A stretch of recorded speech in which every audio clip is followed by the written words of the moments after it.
Et salut les trekkers, c'est Alex et on se retrouve aujourd'hui pour une nouvelle vidéo. Tout d'abord, je tiens à m'excuser pour mon absence sur YouTube. Ça fait 3 semaines que je ne vous avais pas sorti de vidéo. J'avais pas beaucoup de temps entre le travail, le temps qui était mauvais, donc on ne pouvait pas sortir dehors faire des vidéos. Donc on se retrouve aujourd'hui pour une vidéo d'intérieur, présentation de matériel. Je vous présente le matelas gonflable de chez Decathlon, le Trek 700. Donc je vais vous présenter toutes les caractéristiques. Ensuite, je le gonflerai et je vous montrerai ce que ça donne au sol. Et puis on va pas perdre de temps, on va commencer tout de suite. Donc, toute première chose qu'il faut savoir, c'est qu'il existe deux modèles. Il existe le modèle XL, comme vous pouvez le voir ici, qui fait 195 cm de longueur par 60 de largeur.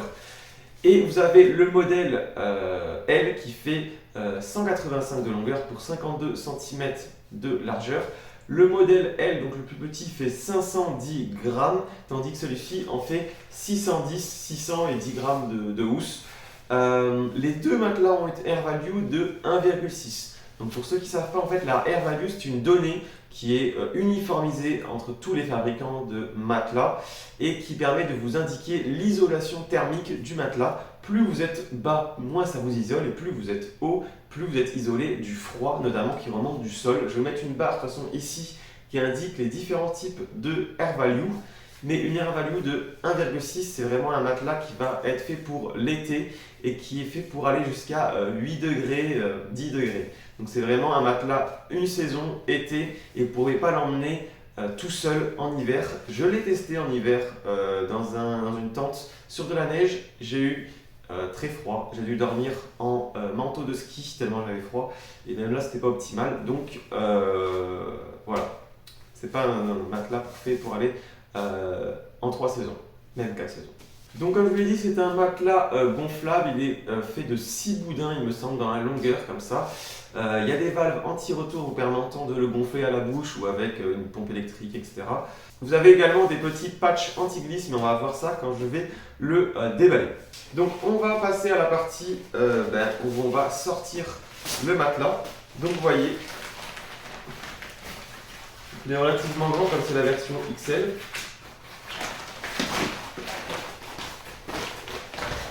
Vous avez donc les deux valves, une in et une out. Donc in je souffle et out je l'enlève pour dégonfler le matelas. Avec deux ficelles différentes. Donc vous allez voir le temps de gonflage.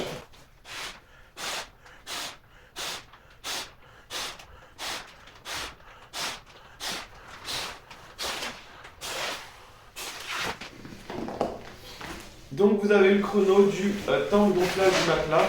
Voilà ce qu'il donne des deux côtés. Donc des boudins. Et de l'autre côté, nous avons les patchs justement anti-glisse. Donc voilà les amis, on se retrouve sur la partie au sol avec le matelas gonflé et installé. Vous avez vu le temps de gonflage qui est relativement court. Donc vous voyez, là on a la partie avec les sticks anti-glisse. Par contre, dessous il n'y en a pas. Et moi, regardez, je fais juste ce mouvement là. Et je trouve que ça bouge énormément. Moi, ça m'arriverait de me retrouver en travers sur le matelas dans la tente. Bon, c'est pas bien grave, mais ça me saoule un peu. Bon, après, c'est un peu le cas avec tous les matelas gonflables. Donc, des fois, ce que je faisais, c'est que j'inversais les sticks au sol et vous voyez que ça glisse beaucoup moins. Je fais exactement le même mouvement, ça glisse beaucoup moins. Par contre, vous glissez là-dessus et en plus, vous avez les valves au niveau de la tête. Mais... Ensuite, là on est sur la version XL, donc 195 cm. Moi je mesure 1m112, soit 172 cm. Donc vous voyez ce que ça donne une fois allongé.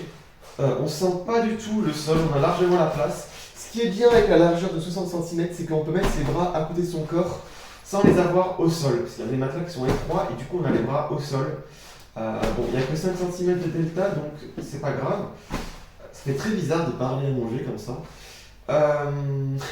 Par contre, ce que j'aime pas, c'est qu'on est un peu en banane au niveau des lombaires ici. Donc, si on dort sur le dos, moi je trouve que c'est pas très agréable. Mais fort heureusement, moi je dors sur le côté et il est largement assez épais pour pouvoir dormir sur le côté et pas se faire mal aux hanches, aux épaules. Même sur le ventre, c'est faisable. On sent pas le sol. Parce que moi je dors soit sur le ventre, soit sur le côté.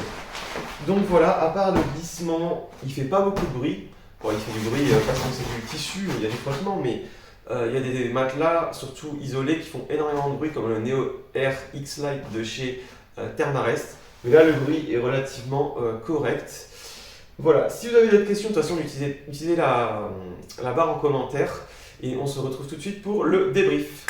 Bon, pour conclure, après la présentation de ce matelas, on va passer au point positif et négatif de ce matelas. Alors, on va commencer par les points positifs. Tout d'abord, il est relativement léger. C'est pas non pas du l'ultra light, mais 500 grammes pour le L et 600 grammes pour le XL. C'est pas trop lourd non plus, mais c'est pas ultra léger non plus. Ensuite, il est peu volumineux. Le L fait 1,7 litres replié et celui-ci fait 2,4 litres replié. Ensuite, c'est relativement un matelas assez confortable. On est à 5 cm d'épaisseur avec des boudins. C'est relativement confortable, en tout cas plus confortable pour moi qu'un matelas mousse. Et le dernier point fort, point positif de ce sac, c'est qu'il est relativement peu cher entre guillemets par rapport à ce qui se fait sur le marché. On en s'en tire pour une quarantaine d'euros, ça dépend si on prend la version L ou XL, je crois qu'il y a 5 euros de différence. Mais donc pour une quarantaine d'euros, vous avez ce matelas. On va passer maintenant au point négatif. Donc tout d'abord pour moi c'est sa air value de 1,6, c'est vraiment très faible, à part pour l'été. Ça ne sera pas utilisable dans d'autres conditions, à moins qu'on superpose avec un autre matelas, puisque oui, en fait, les air value s'additionnent, c'est-à-dire que vous avez un matelas de mousse de 2 plus ce matelas de 1,6, vous avez une air value de 3,6, donc là vous pouvez aller dans des conditions un petit peu plus fraîches. Ensuite, le dégonflage du matelas, je ne la trouve pas super, je trouve qu'il reste toujours un petit peu d'air dedans, donc ça nous fait une sorte de petit bourrelet à la fin quand on le replie, mais c'est pas non plus dérangeant, hein, il ne prend pas non plus énormément de place. Aussi, moi je trouve que même s'il y a des patchs anti-glisse, soit ça glisse sur le sol ou soit nous on glisse dessus. Donc moi je me retrouvais souvent avec les pieds qui dépassaient ou je me retrouvais un peu à côté du matelas. Et le dernier point négatif, c'est pas vraiment un point négatif, hein, mais c'est un matelas qui peut se crever comme il est gonflable. Donc si vous partez sur plusieurs jours, si vous crevez votre matelas et qu'il n'est pas réparable, vous n'avez plus de matelas. Donc c'est un peu le désavantage du type de matelas gonflable, mais ce n'est pas un désavantage du produit lui-même, c'est vraiment le choix, on le sait quand on l'achète. Donc voilà pour la liste des points négatifs et positifs comme je vous l'ai fait tout à l'heure. Donc pour conclure, pour moi c'est un très bon matelas pour l'été, pour les randonneurs occasionnels, les bivouaqueurs occasionnels, mais si vous faites du trek longue distance, en fait ça va être assez lourd, c'est pas l'ultra light. Et si vous voulez faire de l'hivernal, il n'est pas adapté. Donc pour un débutant qui veut faire de la randonnée en été, un ou deux bivouacs, 5-6 bivouacs dans l'été, c'est très bien. En revanche, si vous voulez avoir une pratique beaucoup plus poussée de la randonnée en hiver sur de la longue durée, je vous déconseille ce matelas. Mais après, il y en a qui le font et qui s'en sortent très bien. C'est juste que moi, j'aime bien avoir un confort et ne pas avoir froid en hiver. Donc je n'utilise plus ce matelas. Voilà les amis, cette vidéo sur la présentation du MT500R de chez Decathlon est terminée. J'avais oublié de vous faire l'outro pendant le tournage, donc du coup je vous le fais comme ça après.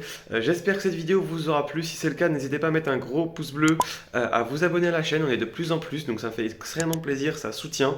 Je vous donne rendez-vous pour une prochaine vidéo. Je pense que ça sera sur le matelas en mousse accordéon Z-Lite qui est fait par Temarest et aussi par Decathlon. Donc on se retrouve pour cette prochaine vidéo très vite. Ciao ciao.